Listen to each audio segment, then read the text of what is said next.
So it's the 22nd of March in 2022. So we know that what enables the mind to gain freedom is the goodness that we create and the wisdom that we gain. And so this goodness, the merit that we gain, the skillfulness that we do, that when we build these things, we're also abandoning unwholesome deeds at the very same time. That happens automatically. And when we do these various acts of merit, then this brings brightness, clarity, and joy to our minds. This good karma that we create, we should create that with wisdom as well, not with delusion.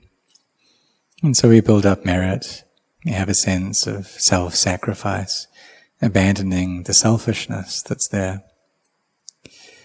And we also walk on this path of developing mindfulness, and so that brightness appears within the heart, and so that the Buddha, this inner nature of awakening, can appear within our hearts.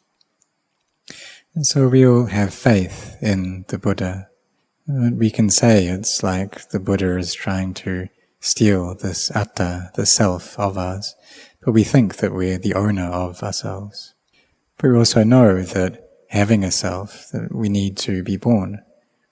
And having been born, we need to grow old, we need to get sick, and we need to die.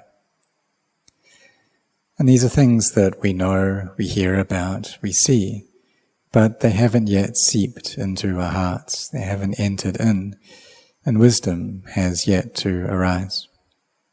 But in order to have wisdom, we need to train our minds first and need to cultivate mindfulness within them. We need to bring up knowledge of dukkha, the suffering, its origin, its cessation, the path leading to that cessation. And so we need to train in mindfulness. It's like when we chant, we're cultivating this mindfulness and recollection over the Buddha, the Dhamma, the Sangha. And when we recollect the triple gem in this way, then the heart can become joyous, joyful in the purity of the Buddha. And so when we chant with mindfulness, and we chant with humility and faith as well. And through doing that, we are cultivating this good karma through our body, speech, and mind. And so when we create this good karma like this, we should have wisdom with us as well. So during the time of the Buddha, people knew that the various recluses, ascetics, they were aware that when we create bad karma, this makes the mind hot and agitated. That when we create good karma, this produces peace and coolness within the heart. But they didn't yet know the path to the ending of all suffering, this highest form of goodness, this highest form of wisdom. They weren't aware of that. But it was the Buddha who taught this path of sila, samadhi, and panya, of virtue, collectedness, and wisdom.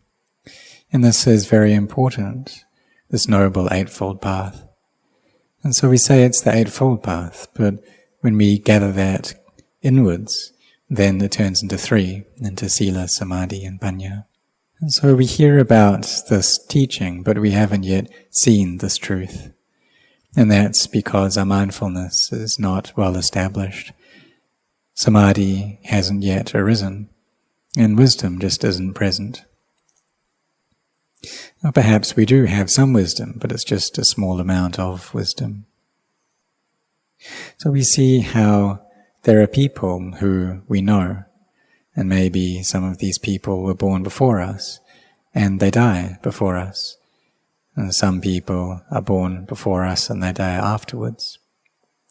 And we see this, but what we see is as being people who die. These are people who pass away.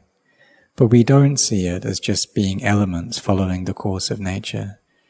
What we perceive and understand is that it's people, it's beings who die. But we should think and reflect, well, where is it that people come from? And before, they weren't like this. They were there in the womb. And as these bodies grow and develop, and we cling on to them as being me and mine. But they're also a source of pain, and they need to go through old age, sickness, and death. And we take all of that as being a self. We cling to that as well. And so it's me that dies, it's me that's born. We cling to all of this. And so there still needs to be, in that state, birth and death. But seeing the Dhamma is something that's actually easy. It's seeing this and seeing how this is truth, this is nature for things to be this way. How there's arising, there's persisting and ceasing, but there's not self there. And this is seeing the Dhamma. In order to see this, we need to have sila, samadhi and panya, and these need to come together in a harmonious state, this magga samakhi. So some people ask, well, how is it that we know whether we've seen the Dhamma or not? And this is quite easy to answer. You can see or say that there are people who haven't yet come here to Wat Marp Jan, but they make the effort to travel from near and far, maybe even coming from overseas.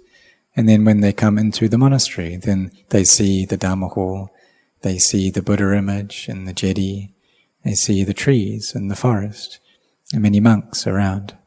But even though they come here and they see these things, they're not able to stay and to live here because they have many duties they need to attend to back home. And so it's like that with seeing and contemplating into the body, for instance, seeing the body as just a body. And when our mindfulness is constant and connected, when samadhi is well established, then we can contemplate into the physical and mental things. And these forms, seeing them as emptiness, seeing the elements within the body and seeing that as being empty. And when we see the elements as being empty, then the mind separates out from those elements. It detaches from these khandhas. And we see how they're not self. So it's like seeing the Dhamma, but we see that, but it's not yet full, it's not yet complete. And so the mind has to come back again. And this is the state of Gotarapu Jnana and Gotarapu Citta. And so there's insight there, there's knowledge, but it's not yet full. And we wonder, why is it that we can't just go? Why is it that we need to come back? Well, it's like coming to this monastery.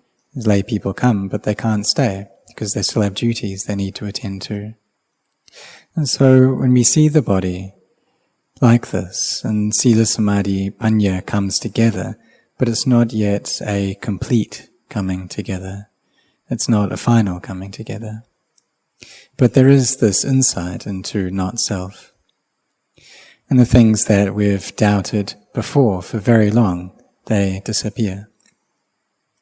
And so we can doubt about everything, all kinds of things.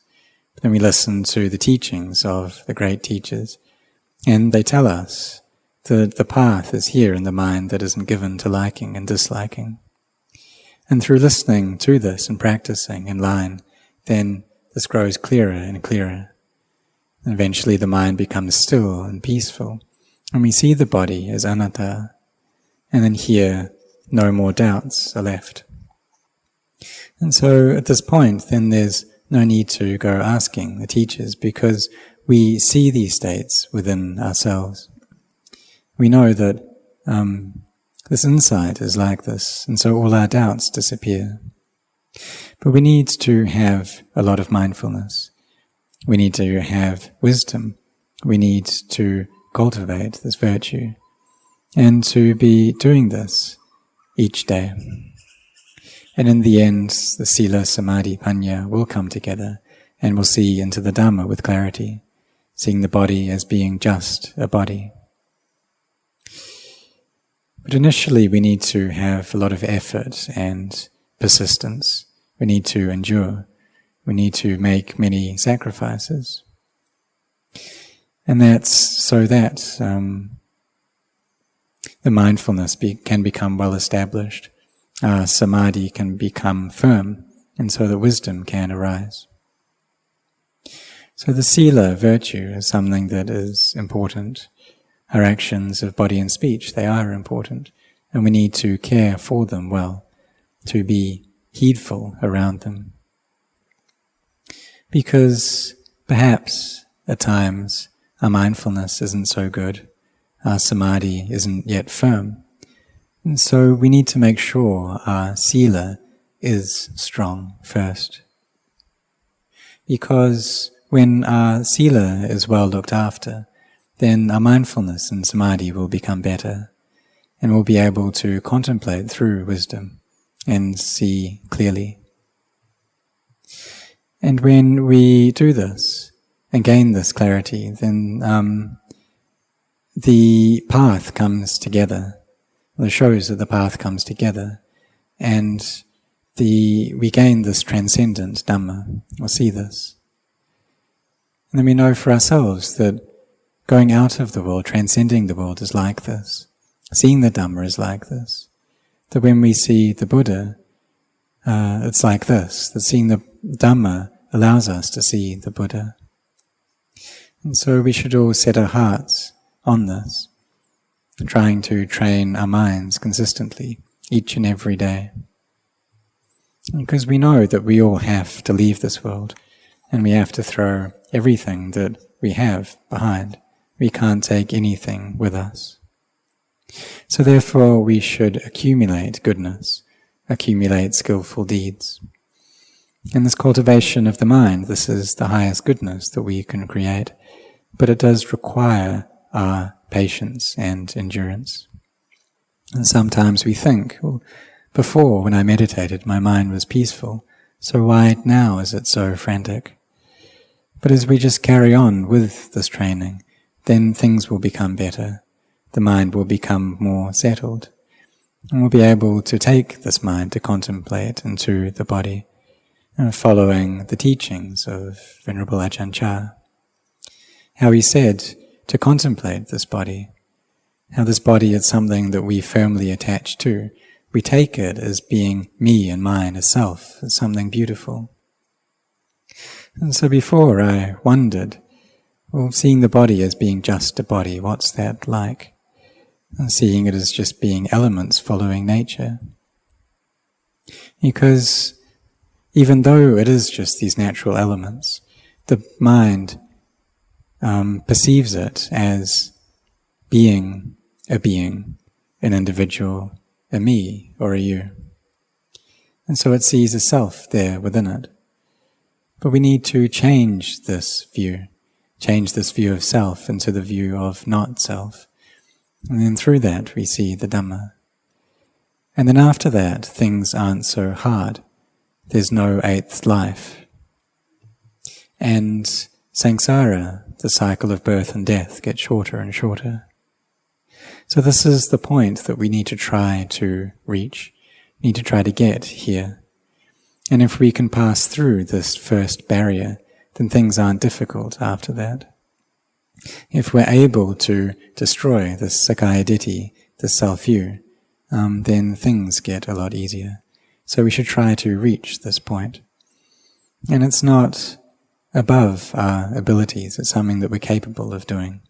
So may you set your heart on this.